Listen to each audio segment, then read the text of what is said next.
3.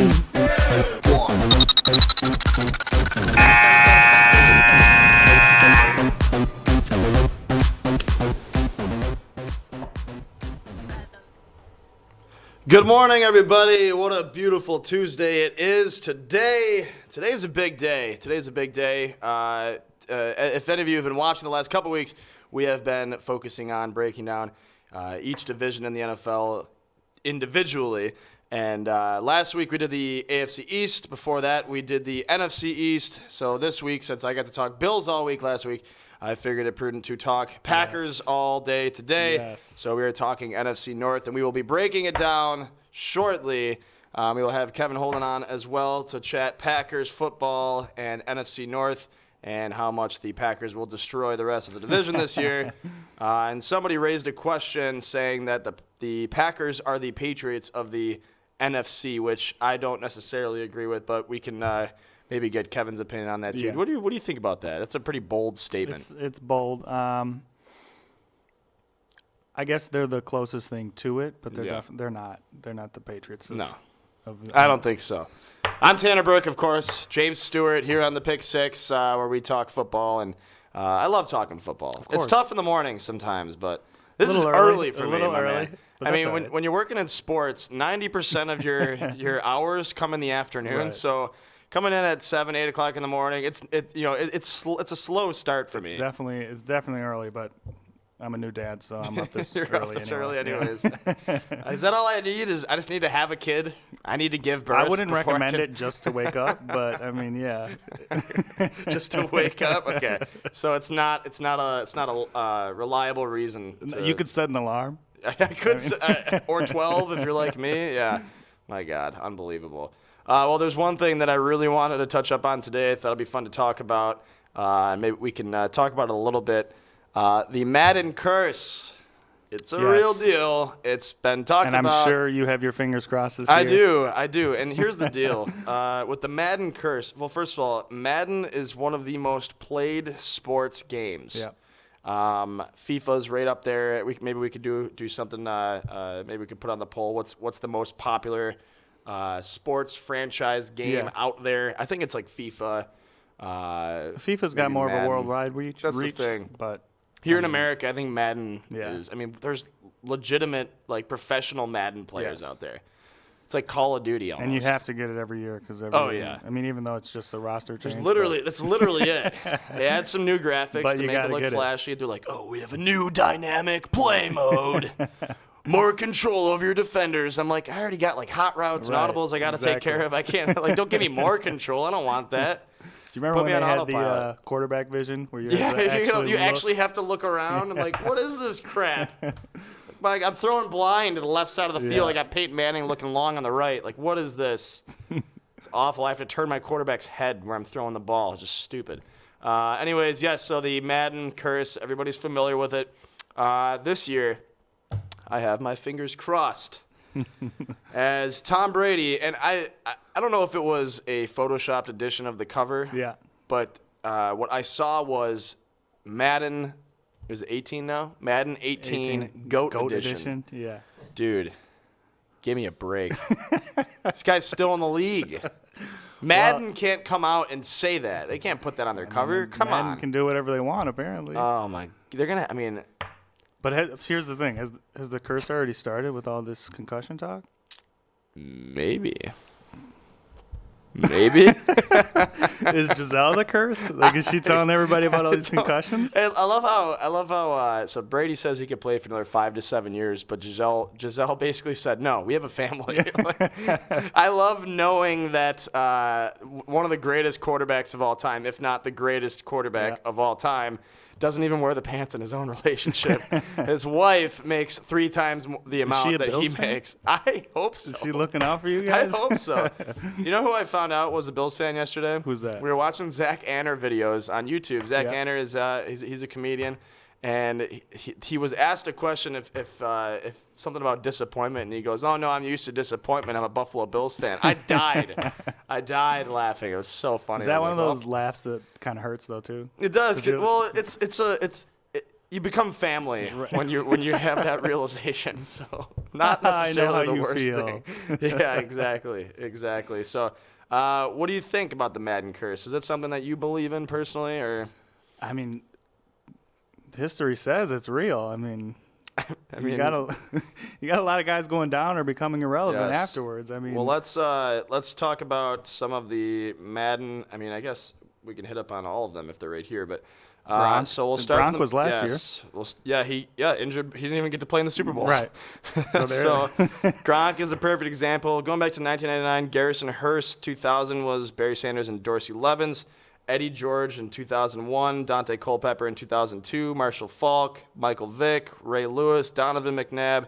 Sean Alexander. Vince Young. Brett Favre. Troy Polamalu and Larry Fitzgerald in 2010, Drew Brees 2011, and my most recognizable one that we talked about before the show today was Peyton Hillis in 2012. Yeah. Peyton Hillis had a breakout year. I drafted him in fantasy. Maybe it's my fantasy football curse. Maybe that's what it is, because I did the same thing with Adrian Are you just Peterson. drafting Madden cover Apparently. players? I need to stop. But yeah, Peyton Hillis 2012 had a breakout year with the Browns, and I mean, I don't know if it's the Browns curse or the Madden curse, but he just kind of fizzed away after that. Yes, and that was the year they had the competition, right, where the fans picked. Yes, it was actually. Good point. I have it right here. There's probably Looks like he was chosen over Ray Rice, Matt Ryan, Michael Vick, and Aaron Rodgers.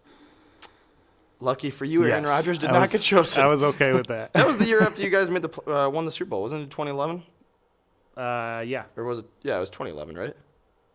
You guys. I love how I refer to any person's fanhood as like you. It's you. You control the team. I refer to the Bills as I am a team my owner. team. You're the team owner? Yeah, I mean, Well, in your fantasy league or what? no, I got some stock. Got some stock. Oh, my God. What are your policies about signing defensive free agents? My, I had to leave it up to the coaches. we're on to Cincinnati. I don't have that much stock. We're on to Cincinnati. Unbelievable. Let's see. Yeah, so Adrian Peterson was 2014. 2013 is not on here. I don't know what happened. Did the season just not happen? No, that was Calvin Johnson. Calvin Johnson. Yep. That's right. Okay. Adrian Peterson, 2014. Richard Sherman, 2015. And 2017, Rob Gronkowski. 2016, wasn't that Odell Beckham Jr.? Yes, it was. He had an okay year. He did. Didn't seem like it affected him at all. No, I think he was one of the ones that got lucky. He got lucky? Again, it seems like there's enough of them that didn't get lucky that I just don't want any of my guys on it. Well, I mean, Rodgers will end up making it back on there again, I'm sure. Yeah, when he's retired and Maybe Jordy. I'd like to see Jordy on there. They'll remake the GOAT edition. Yes. All right. Well, good. Oh God. GOAT of the NFC. Good morning, everybody. Zach says he did nothing after that. Got traded, I believe, or released a year later. I'm assuming he's talking about Peyton Hillis. Pat says no, it was definitely a Cleveland skid mark curse. Yeah, indeed. Yeah, that didn't help either. The fact that he was on Cleveland. Josh brings up a good point. He says, lifetime, FIFA has outsold Madden in the lifetime of the games. Both have sold over 100 million copies. Now, here's the deal, though. Like you said, James, FIFA has a worldwide audience to play to. There are people buying it. I mean, what the first thing it asks you when you log into the game is, what language do you speak? And they have like 12 or 13 different languages you can choose from, which is amazing to me. But Madden's football. Football Americano is an American sport. I mean, yeah, NFL's king here. Yes, so rightfully so. But yes, so Tom Brady is on the Madden cover this year on the Madden 18 GOAT edition. Barf threw up in my mouth. So every Bills fan around the world. Buy that? I have to. Right? Every year. Every time you open I won't that buy case. the physical copy. Okay. I'll download it so I don't. Oh my God! But you'll still have to look at the thumbnail. He's gonna be. There's gonna be some cheap animation in the beginning with him and like something. There's probably a goat running across the screen. Cubs fans crying in the background. I don't know. So yeah, I'll end up getting it. But every Bills fan around the world is holding their breath and crossing their fingers, just waiting and praying that this might be the sign. So maybe this is a thing. Maybe I shouldn't draft Brady this year. You know, I'm as a diehard Bills fan, I always draft Brady in my Bills league. Really? Well, because he falls. See, There aren't that Bills, makes sense. Like anybody who drafts the first Patriot Right. in my Buffalo league, they get a lot of crap. So it's usually like Gronkowski goes like the top 10, and everyone's like, "Oh, come on, Steve. See, what are you doing? I always You're a traitor." refuse. I refuse to draft like Bears. I refuse to draft. Well, who would you draft anyway? That's true. I mean, Alshon Jeffrey was okay. I mean, you're right. You wouldn't draft anyone, but I don't like drafting Cowboys. Trubisky, I'm taking him, throwing balls through tires and stuff like quarterbacks do. Isn't that like normal? Baxter wanted us to talk about this video of Mitch Trubisky throwing a football through a tire like 20 yards down the field. Yeah. Isn't that a normal thing for quarterbacks to do when they're training, is to throw footballs through tires? I mean, Like when you would think that they could hit a moving target, but I mean, it still looks cool. when you watch like Smallville, Right. and you got like Clark Kent throwing footballs like 150 yards away, throwing them through tires in his backyard, like hanging from a tree. Like that's what I think of when I think of young quarterbacks. You are quoting, you know, or you are referencing Smallville. I love Smallville. I used to watch that religiously. It was amazing. So all right, so Tom Brady, Madden curse, yes or no? I hope The so. concussions are already out. Here's your Trubisky right There's here. the Trubisky. Okay. I mean, look Look at at that it's in slow-mo. First of all, that ball is wobbling like crazy. There is not a tight it makes spiral it to on the that target. bad boy. That's all that matters. Does it? Yeah, it goes through. Oh, my God. Listen, we don't know how many times he tried that. Also, I want to see him do it 3 times in a row. I'm just gonna assume he tried it once. As a Packer fan? Yeah, why not? Really want to? Okay, we'll give him credit. He doesn't have Why anyone not? to throw to anyway, so I'm not really worried about Does he start? Does he start the season? I guess No. we're going to break down the NFC North, but does he start? it. No, No? Mike Glennon. Okay. If you say so. I I hope believe so. you. I believe you. All right, let's get Kevin Holden on the line here. We're going to break down the NFC North, and I felt it prudent to break down the Green Bay Packers first. Yep. And Kevin Holden, of course, another well-respected Packer fan, I think it's safe to say, right, Kevin? A Packer fan, are you? Oh yeah, I mean, you spend as much time around the franchise, working, covering stuff that the franchise does. You want to see them do well. It's good. It's good for your life and good for your profession if they. It's good for your life. That's one way to put it, I think. Yeah, I guess that would make my Bills fanhood bad for my just overall well-being. Well, and here's the other half of it. The reason why it's good for my life is my wife is an enormous Packers fan, and you have never seen a cleaner apartment than if there's a close Packers game. If there's a game that's down on the last drive, I come home and this thing is like a commercial. It's like everywhere is like ding. It's amazing. Well, I love it. I mean, we have some stats here for the Packers. We'll break right into it. First of all, I guess I'll ask the question: what's your opinion on the Packers moving into their season this year? How do you feel about some of their off-season moves? And is Ted Thompson as much of a slouch as everybody is telling me he is? I don't know about slouch, man, especially after this draft that he just had. I mean, I know that Thompson always has his detractors, but I got to tell you, I think the Packers had one of the better drafts of any team in terms of the two things they want to do the most, which is they want value out of their picks. That's a Ted Thompson thing. Sometimes he's trading back and getting more picks just for value purposes. And the other half is addressing needs. I mean, Thompson got a stable of running backs to back up Ty Montgomery. He got guys in the secondary and Kevin King and Josh Jones who will be immediate players, impact kind of players. They have revamped, especially on defense, what they'll do in that secondary in this coming year. And then they went out and signed Martellus Bennett. Now, there are losses for this team as well. TJ Lang is gone and JC Treader is gone. So you guys talked about Rodgers. I mean, that's still the number one concern of the franchise, how you deal with Rodgers, how you keep him upright and give him time to throw the ball.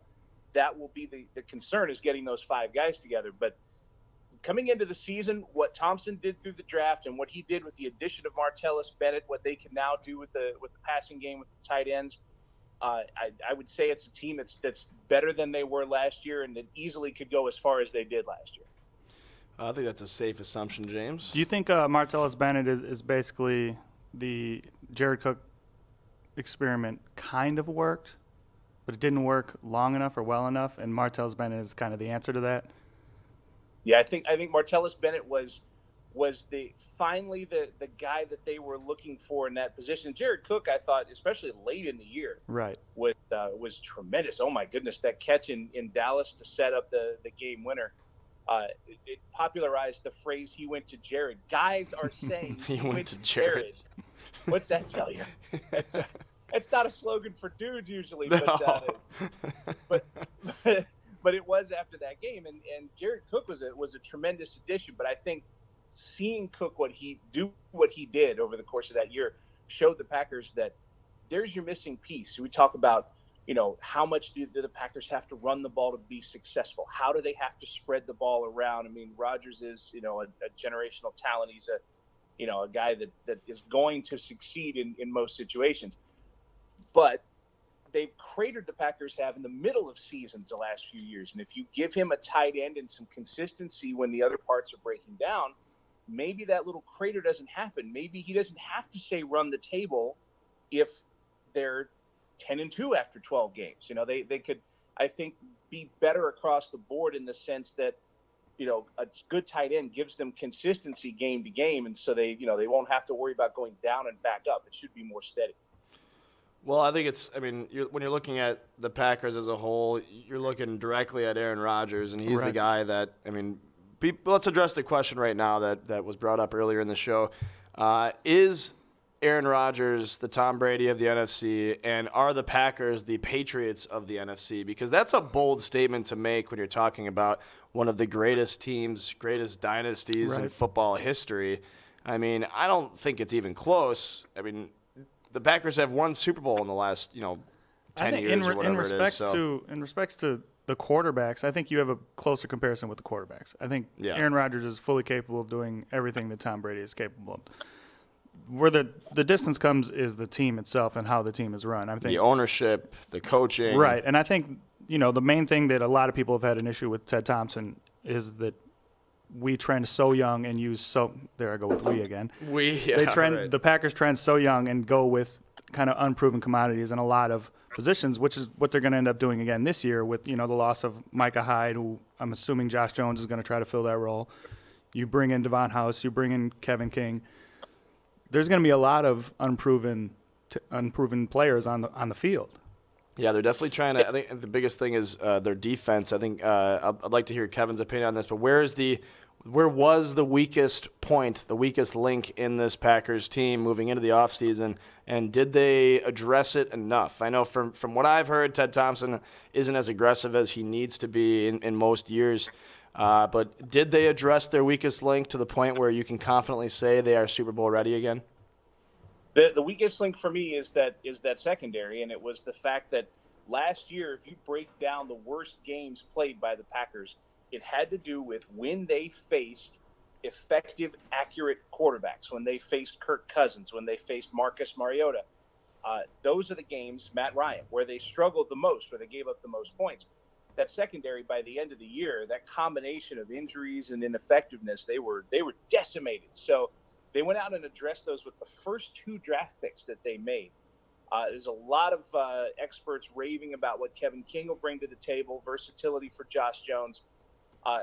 The Packers believe that Kevin King can start for them in week 1, that he will be one of the starting 11 in the first week of the season. And it makes everything better down the line. If Kevin King is a starter, it pushes these other guys, Rollins and Randall, down a spot in the order, and you're going to be more effective if you're covering a team's number 3 receiver versus a number 2 receiver. It just makes everybody else a little better. So I think they've addressed it well. It's going to depend a little bit on if King and Jones and some of these other guys in the secondary can step up right away. That's what they were hoping for from Rollins and Randall when they drafted them in the secondary a couple years ago.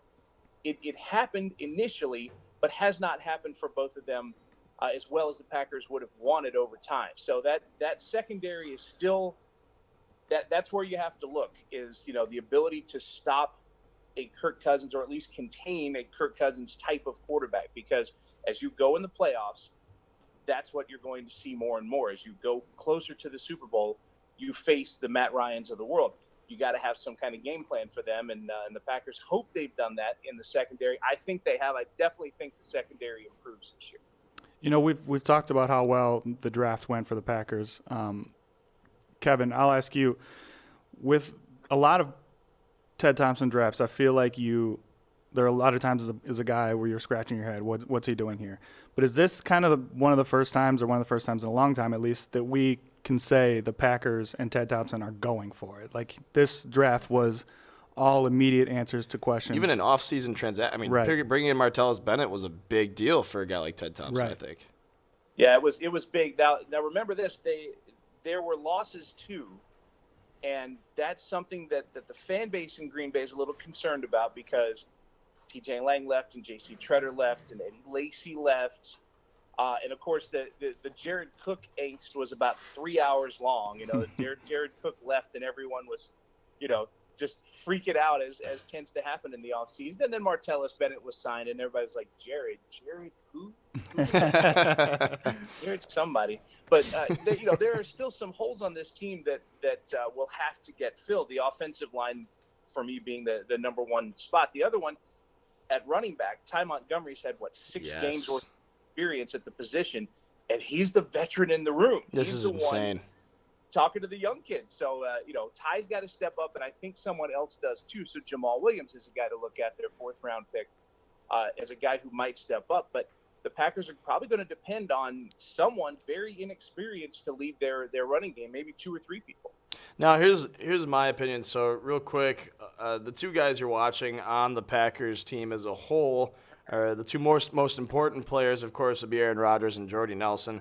Rodgers, 40 touchdowns, 7 interceptions, and this was a year where he was scrutinized for being, too involved with Olivia Munn or something like that. People blaming Aaron Rodgers' pitfalls on Olivia Munn, and he still had a phenomenal season. Of course, Jordy Nelson, 14 touchdowns, 13 yards per reception with 97 receptions. So these 2 guys are certainly playmakers, but you brought up Ty Montgomery, and I want to talk about that for a second, because this is a guy who is a converted wide receiver to running back, because he is kind of a bigger guy and he can kind of play both positions. But the entire year, I don't think anybody was really convinced that he could be, if you got somebody who's going to be your lead running back, you're not also having him play receiver. I mean, you can have your running back go out and catch passes, but you don't want somebody who's playing both positions. You want somebody who is a master of one, not a jack of all.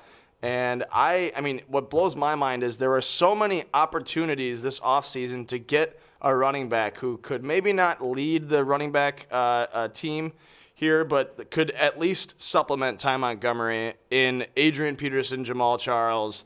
Marshawn Lynch obviously wouldn't have come to the Green Bay, nor would Baxter have wanted Marshawn Lynch to play for Green Bay. But there were a lot of guys that they could have gone out and picked up, but they chose to address it in the mid rounds of the draft. So is this something that you think has been addressed? I know you talked about it a little bit, but is this an issue at all for Packer fans and for the Packers organization?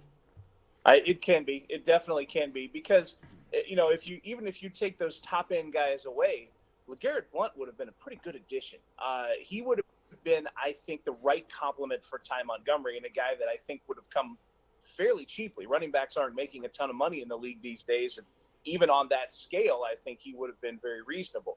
So I think some of your fans would have appreciated seeing Blount with Montgomery. That would have been your nice thunder and lightning punch in the backfield. That didn't happen, and that's been the Packers' way in a lot of positions. They address their needs through the draft, and it's a draft and develop thing. Sometimes there's a gap that develops there, where you draft, for example, Jamal Williams. Let's say Jamal Williams is a talented player, but this first year is about figuring out the league. It's figuring out the schedule and the rigors of the 16 games and everything that's involved in NFL life. What if Jamal Williams doesn't break out until the 2nd year or the 3rd year? What if he's just a marginal contributor this year? That means that right now on the roster, Ty Montgomery is there, and you've got to find someone else to go with him. So it's addressed in the sense that the Packers drafted several running backs, and they feel that they've got some possible complements to Montgomery, but it may not be addressed today. And that goes back to your question about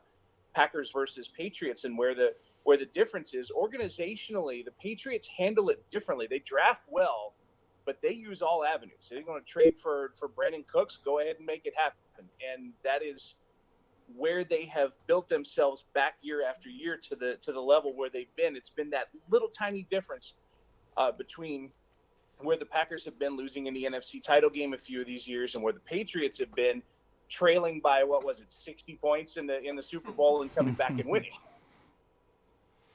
Baxter asks a question here. He says he wanted to ask about the possibility of Green Bay trading for Mark Ingram, similar to how Philly was looking to do.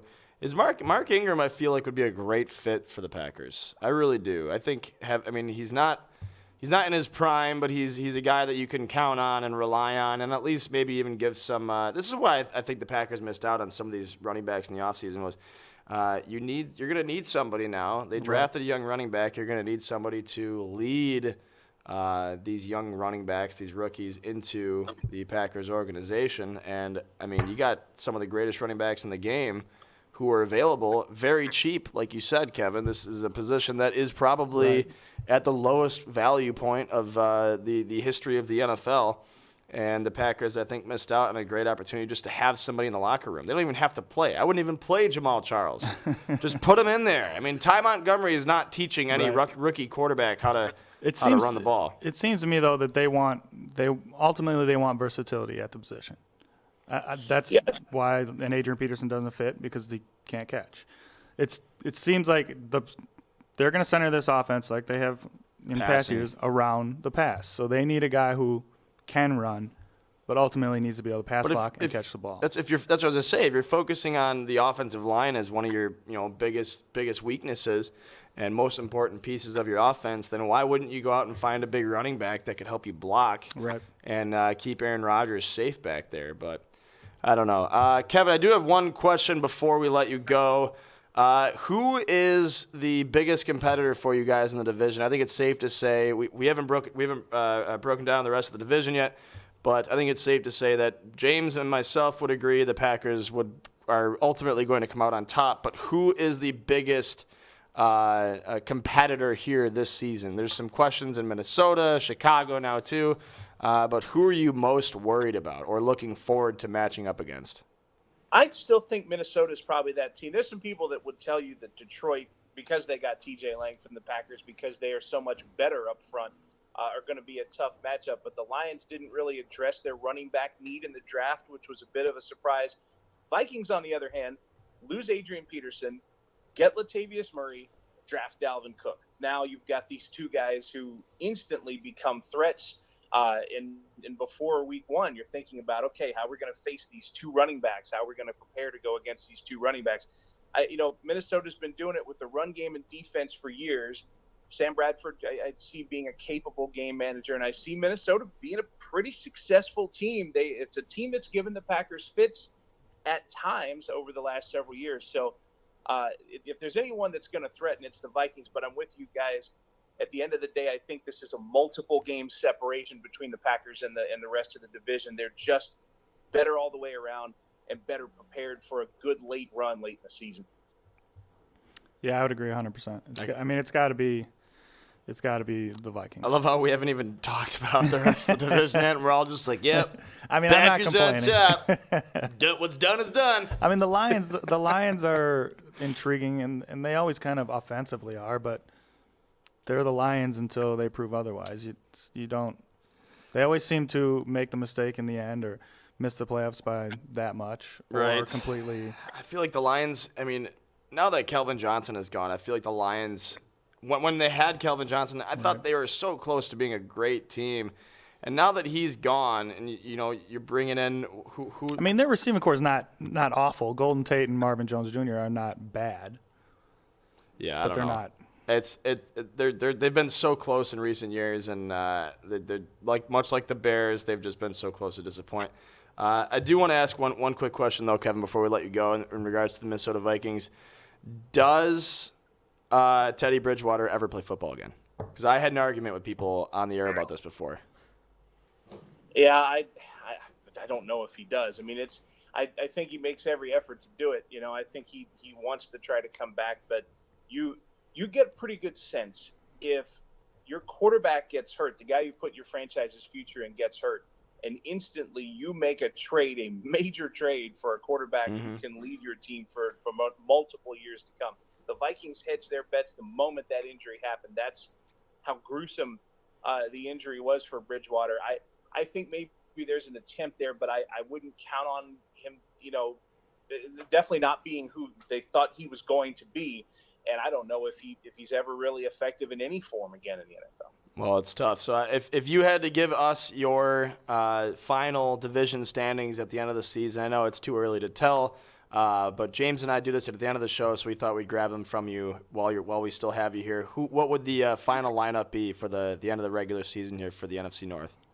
Let's put it 12-4 on the Packers. I got a lot of optimism about what that team has done and what they can do this year. Let's put it 12-4 on them. And the Vikings could be a 10-6 and a wild card. I think that could happen. I think the Lions are the Lions, as you said. So they okay, maybe they 9-7 or 8-8, and then way back there down the road that I don't know, 4-12, 5-11. Mitchell Trubisky is just going to get booed all year in Chicago, and I hope that kid's mentally tough because he's going to be the guy attached to a trade that the fan base immediately hated and still does, and it's going to be a long year for them. Probably, I'll say 5-11 for Chicago. All right. That's good to know. Well, Kevin, we appreciate your input, of course, as always, and it was fitting to have you on today as we're talking and breaking down the NFC North. I'm sure as we move into the season, we'll have you on to chat some Packers football. Any chance we get to talk Packers or Bills on this show, the most random combination of football teams in the NFL, we take advantage of it. So, Kevin, first of all, thank you for coming on, and second of all, where can people find you on social media if they wanted to reach out to you or check out some of your work? Thank you very much for having me on, guys. Twitter, it's at 321QKevin, 321CUE Kevin. I think I'm on Snapchat now. I think my friends added it. So, I have to go find out what my name is there. I want to say it's like Kurt Bavakwa, who's a very obscure football name from the 80s. But yeah, I'd stick with the Twitter for now, and I'll get the rest of them. Deal, no problem. Well, thank you, Kevin. It's always a pleasure, Kevin. My friend, and I'm sure we'll get together soon and talk some more football with you. Thank you, guys. Always happy to. Awesome, wonderful. That was Kevin Holden coming on to chat NFC North and some Packers football.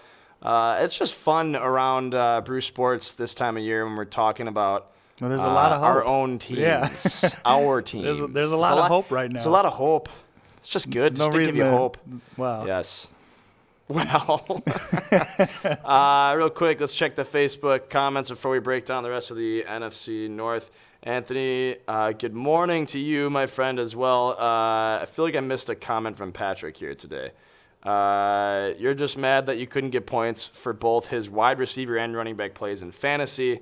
Patrick, you're wrong because you could get points for both his running back and wide receiver plays in fantasy, at least in the league that I was in. And Trevor actually had he picked up Ty Montgomery. I had like every single running back from for people who have watched the earlier shows in this series, I had some unfortunate events happen in my running back core last season. I had Adrian Peterson and oh my God, I can't remember. That good, huh? Well, I mean, Danny Woodhead and Adrian Peterson, both of them went out on IR in the same weekend. So I was like, you were on the scrap heap. Where's Theo Riddick? Where's Chris Thompson? The entire season I was chasing running backs, and I think I had at one point or another every single running back from Green Bay and every single running back from Washington and every single running back from Tampa Bay on my roster, none of which panned out for me. And, of course, I had an opportunity once Jeremy Langford went down to pick up Jordan Howard. Yeah. And I also had an opportunity to pick up – well, I had J.J. on my team, and then I released him before he rushed for 250 yards or whatever it was twice against the Bills. So I could have won the whole league, man. I had a great team. Man. Is it hard for you to start guys against your team? Yeah, it is. You know, I mean, like I said before, I'm synonymous for drafting Tom Brady in the middle rounds because I know he's going to fall, especially like, dude, every year. I mean, this past year was great because I knew I was going to get him because he wasn't playing the first 4 games. He was old, and I'm playing with a bunch of Bills fans who don't want him on their team. So I'm like, I know he's going to do well. I've accepted it. I know he's going to kick our butts. I know he's going to play well. He's going to have another record year. Yeah. Why wouldn't I draft him? Because pride. Pride is drafting Tyrod Taylor, LaShawn McCoy, and Sammy Watkins and just being happy with being at the bottom of your fantasy league. That's pride. But imagine, I want the championship, baby. Imagine if you do that and I want they win the Super Bowl. Imagine, well, I mean, someday I will draft Bills players happily. I've done it before, though. I would happily draft LaShawn McCoy. I would happily draft Sammy Watkins, but the price has to be right. Are you going to draft Gillislee? No. Screw Mike Gillislee. Have fun in New England, Mike. Have fun in New England, Stefan. I met with, so I worked happy hour at the bar yesterday, and one of my friends from Boston was in town this weekend. And I love my friends from Boston because I give them so much crap. Yeah. And I'm sure I'm not the only person that does it, but they give it back. And it's always in good fun. It's always in good fun. And I had a revelation this weekend when the first thing that he had ever posted on Facebook about sports, I actually agreed with him on. And it was Boston Celtics beating LeBron James and the Cavs. And I was like, looked at it, I was like ready to write some smite comment. And I was like, oh, good for you, man. Good for you. Down with LeBron. I can get behind that. Yeah. I can get behind that. It was great. It was awesome. But yeah, I mean, I respect my Boston fans. I pity them at times because they don't know what it's like, man. They don't know what it's like to not win a championship ever. I feel bad for them. You feel bad for them for I feel bad for them. I actually did. Man, my allergies are killing me right now. My eyes are watering. My nose is tick. He's crying. He's getting sad and emotional. I'm crying right now. I have a tear in my eye. This is hilarious. But yeah, actually, one of my best friends is from Boston. College buddies. He lived next door to me, and we always watched the Patriots Bills games together. We always watched the Sabres Bruins games together, and I'm crying right now. How does that end for you? Well, I'm a good sport. When you started with that, I'm a good sport. Here's the deal, though. He gets very angry when something doesn't go his way, even if he's up by 21. It's because they're spoiled. Oh, thank you, Baxter. Right into the mic. Thank you. Producer Baxter just gave me a handkerchief. Just pulling my nose. Crying right now. But yeah, so we'd watch all the games together, and he'd get very angry. And where was I going with this? I have no idea now. You were explaining how you feel bad for them for winning. Oh, so right. much. Yeah. So I told him straightforward. I said, and the numbers keep going up. But I said, my first Super Bowl or Stanley Cup win will feel better than all of your championships combined. Think about that for a second. When you have the Boston Celtics, the Boston Bruins, the Boston Red Sox, and the New England Patriots winning, let's see, the Patriots have 5 Super Bowls, the Red Sox have 2 World Series, the Celtics have 1 or 2, maybe 1, I think 1, and the Bruins have 2. In your lifetime? All in the last 15 years. All in the last 15 years. Yeah. Then there's probably like some soccer league in there or something too, where they won like 8 championships. No, they haven't. No? I'm a Revolution fan. We're awful. We've been to the finals 4 times and lost every single one. That's why there's the jersey. Okay, I get that. Yeah. But I mean, when you have, so Boston fans, for example, when the Bruins didn't make the playoffs, right? They're looking at the Boston Celtics and they're like, oh, we'll just move over here. Yeah, we'll be fine. Yeah. We'll just move over here now. We have a different team that's also making a name for itself. It's not exciting to me. So you're saying that, like Cleveland, when too they much won success is a bad thing. When Cleveland won their championship, you're saying that they were happier than when Bulls fans won 6. Oh, man. Are you honestly saying if Buffalo would flip places with the Patriots that you'd be like, no, too much success? This sucks. I'm just I hate the Bills simply right now because we are too successful. I'm just simply stating that 50 to a billion years of disappointment, letdown, and public humiliation. One championship. That one championship will feel so much better than 40 championships in Boston together combined. I'm gonna have to disagree. Forget it. It's not fair. You guys are biased. I'm on the other side of the table here for a reason. You've had Brett Favre and now you have Aaron Rodgers, 2 Hall of Famers. I mean, it's only 2 Super Bowls though. Oh my God, it's true. That's true. How good did those Super Bowls feel though? pretty good, but I bet 5 or 6 would have felt even better. Oh my God. Get out of here! I'm done with it. Let's move into the rest of the NFC North. We got to cover this division before we get out of here. Let's talk about. God, do you have somebody you want to talk about? Do you want to lead this? Because I'm crying right now still. My allergies are just killing me. Well, why don't we go opposite side of the spectrum and hit the Bears? All right. That's good because I have them up on my screen right now. That's probably why you're crying. I guess. I just want 13 championships. That's all I ask for. I don't even need them all at once. I can take them over the span of 10 years, spread it out. 13 championships. All right. As far as the Bears, obviously lose Alshon Jeffrey, lose Jay Cutler, or release Jay Cutler. Is that a loss, though? I feel like it is in respect to what you have coming in. Mm-hmm. I mean, Mike Glennon and Trubisky, a rookie who obviously, like Kevin said, is probably going to get booed by everyone. I found that surprising. You really think people – I mean, you got to respect the fact that they still drafted a guy.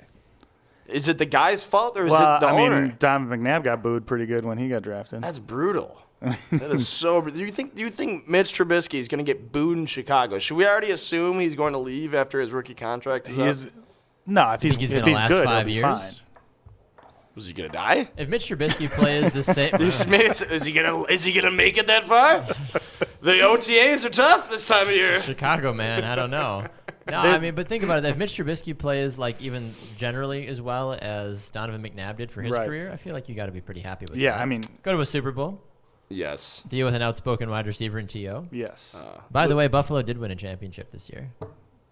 Lacrosse? No, the NWHL, Women's Pro Hockey League, the Buffalo Beauts. Oh, yeah, the Beauts. 2017 Isobel Cup champions. You got one. 2008, we won the National Lacrosse League championship. I know what a championship feels like, but that's not it. Can I get you you want a commemorative phone case? No, oh my God. For the Okay, Beauts I'll get a banner Isobel and hang Cup it up. champions. It's cute. Oh my God. Go Beauts. Go Beauts. Buffalo Beauts. They're just a bunch of Beauts. They are one of 4 women's pro teams. You'd like to think they were in the top 4 all season. Hashtag Buffalo. Luke, good morning. Jeff, good morning. Patrick, Trevor's watching now. Corey, hello, good morning. Anthony, everybody, Zach.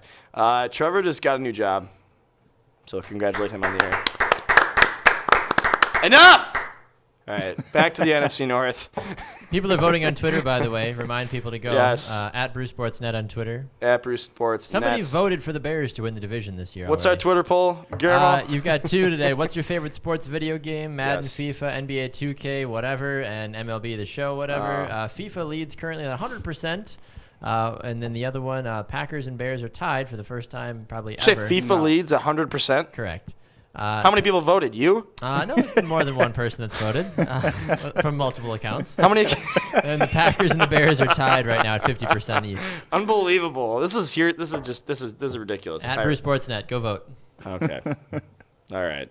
So there's that. FIFA's a good game, though. I love FIFA's FIFA. a great game. FIFA, yeah. I'd play NHL or Madden before FIFA any day of the week. I mean, yeah, I would. Is that because Chelsea got rid of Drogba like 5 years ago? Maybe.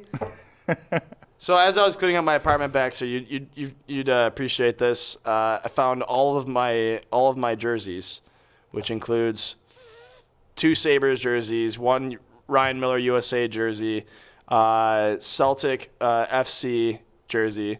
Bring it in. No name on it because I didn't actually know anybody. And then Anybody know anybody from Celtic? I have not anymore. I used to be a big fan. I have 3 Drogba jerseys. One is an Ivory Coast one from FIFA World Cup 2010, which is a freaking amazing. My favorite jersey. And then I have my Fernando Torres jersey, which is the worst purchase I ever made in my life. I love Fernando Torres. He was the biggest disappointment. He's a freaking crybaby. And what's worse is I got it the year after they won the Premier League, so they had the gold patches on there, and I'm like, God, I should have just got another Drogba jersey. I had the exact same jersey. I can never be upset with a Drogba jersey, but I got a Fernando Torres jersey because I was like, yep. You should buy a Phoenix Rising jersey. That's where he plays now in the USL. Fernando Torres does? No, Drogba. Drogba, yeah. Well, he was with Montreal. He's a co-owner of the team? Yep, the USL team. And go figure, as soon as he got signed on the team, the coach stopped coaching.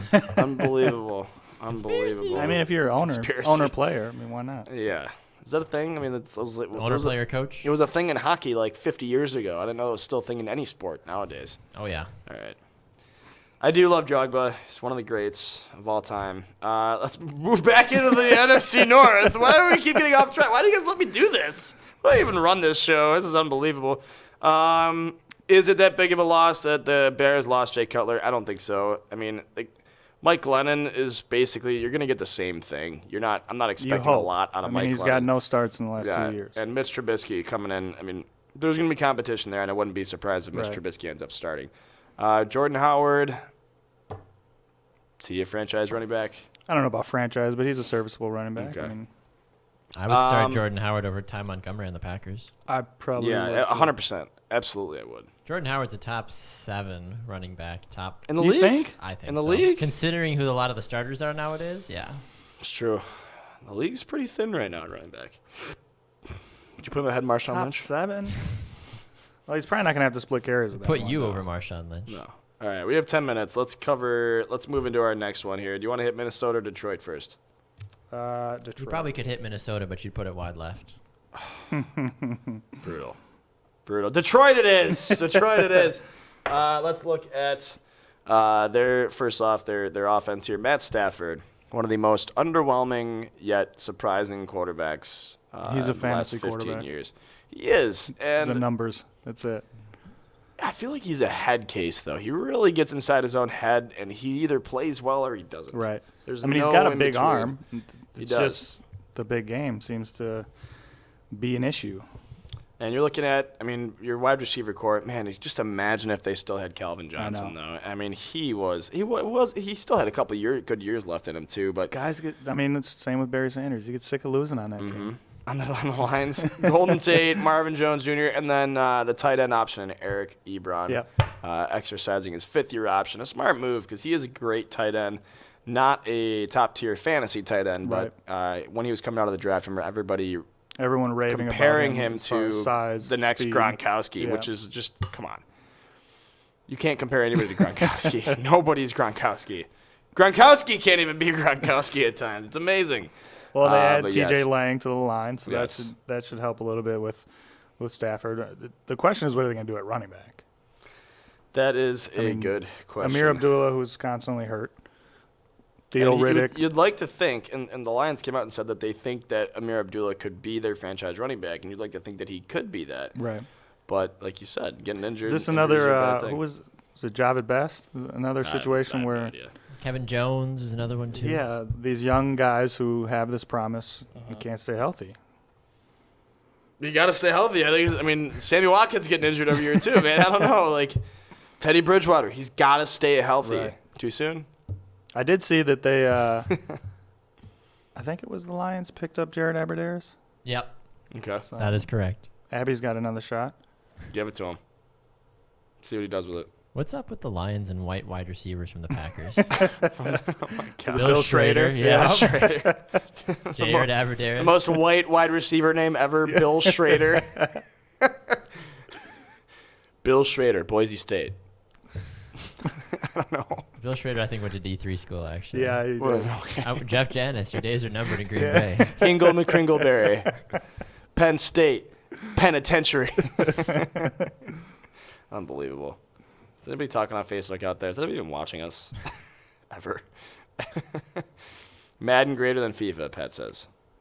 Pat also says, who is this mysterious voice? Don't worry about it. Don't ask questions you don't want to know the answer to. All right. Do we need to talk more about the Lions? Is that it? I don't think Is that it? I mean, Okay. there's not much to say. Let's just We spent the entire show talking about the Packers, which should happen. Let's breeze through the rest of this division here. All right, looking at the Minnesota Vikings, I don't know if first off, let me just preface by saying I think the Vikings handled the Teddy Bridgewater scenario very, very well. Yeah, it was smart. Would they like to have him back? Yeah, but is he ever going to be the same again? No, he's absolutely not. And you look at RG3, who was a mobile quarterback, and he had a basic knee injury. Teddy Bridgewater basically broke off his leg. Right. Teddy Bridgewater will not be the same again, and he might play again, but I don't know if I don't know if he can start ever again. I don't think it'll be. I don't think it'll be for the Vikings. No, it's scary. So Adrian Peterson option declined. He is now with the Saints. Terrence Newman and Dayton Jones, both 1-year contracts here, so investing in their defense. But Latavius Murray was a pretty big pickup. They have Latavius Murray, so is that an upgrade from Adrian Peterson? I don't know. It's not an upgrade. In the long term, though. In the long term, it might be. But you draft Dalvin Cook, so true. As far as running backs, I think they'll be fine. They'll be totally fine. And it is a running back by committee league nowadays. So Sam Bradford and Stephon Diggs, the two players that we should watch here, especially on offense. Diggs killed the Packers. First of all, let me just say that picture is the most unimpressive picture of a quarterback I've ever seen in my entire life. It looks like he's just like heaving the ball. There's no way that guy's an athlete. No, he doesn't. No, my God, he's got like chicken arms over here. Like I thought Peyton Manning was unathletic. My God. Stephon Diggs, 3 touchdowns. Yeah, he has to improve in that category. A little bit of an issue. But is that Sam Bradford's fault? I mean, it's got to be. He had 900 yards. Baxter's saying yes. Yes. I mean, he went off on the Packers. Well, that wasn't all that 3 hard to touchdowns. Well, think about any great wide receiver, though. There's only so much you can have for skill if the ball's not getting to you. True. OBJ is and if you're getting double covered, right, because there's no other receiver that can catch a ball. Marvin Harrison's a Hall of Fame wide receiver because he had Peyton Manning throwing him the ball. Right. This is true. Just like who's the player from the Chicago Bulls who will eventually make it into the Hall of Fame someday. Everyone's like, oh, he's one of the greatest of all time, like Peppers or something. I don't know. Pippen? Scottie Pippen? Scottie Pippen's not a Hall of Famer yet? I don't know. I don't know who I'm talking Who's about. this guy? What are you? A Bills fan? I don't know what to tell you. There's somebody from the Bulls. Peppers? I don't know. Whatever. Who? Peppers? Peppers? Pippen? It's not Scottie Pippen. I don't know who it is. Listen, Bill man, I didn't Wennington? watch basketball in the 90s. I barely watch it now. Give me a break. Sam Bradford and Stephon Diggs. What do you see this team doing? Because I'm not really impressed by anything I'm seeing here. I mean, they're the only ones that are going to give the Packers a run. I mean, they're a solid team. They're a boring, solid, very defensive-led team. I don't think they'll be second in the division. Okay. But not. All right. I kind of like what Kevin said, 10-6. Yeah. Because they're going to beat up on the Lions and the Bears, who everyone will beat up on. Real quick, Andrew on Facebook says, Tanner, I've still got those Don Beebe Topps cards if you're interested. I'm absolutely interested. Of course I want them. I think he has a Jim Kelly one too. But yes, I want those Don Beebe cards. I'm a big Don Beebe fan. Who isn't a big Don Beebe fan? I know, fan? Right? Just a cool dude. Packer fans love Don Beebe too. Bills fans, yeah. See, like we can relate here. We both love Don Beebe. It's great. It's awesome. All right. Okay, let's break down the division here since we're running out of time. We'll give our picks. I'm going to give mine first because I think you're probably just going to agree with you. I'm going to go Packers. Coming up in second, it's going to be close between, I think, the Lions and the Vikings, and then I'm going to put the Bears at the bottom of the division. I'll agree with that, but I'll go Packers-Vikings for sure. Packers-Vikings. The 3 teams right there, and the Bears, the Vikings, and the Lions, it could really go in any direction. Well, not the Bears. I mean, who knows what Mitch Trubisky does? He's throwing balls through tires like quarterbacks do. It's amazing. When was the last time a Bears quarterback threw a football through a tire? Whoa. That's actually a good question. It's probably been a while. Right? Oh, my God. This has been a weird show. A good show, though. Yeah. Maybe we should keep doing morning shows. I don't know. This is unbelievable. Well, I think we agree. Tell us who you would choose, how you would set up your NFC North division. I'm sure it probably lines up somewhat close to mine and James. Luke says, bring back Rob Johnson. Rob Johnson, my God.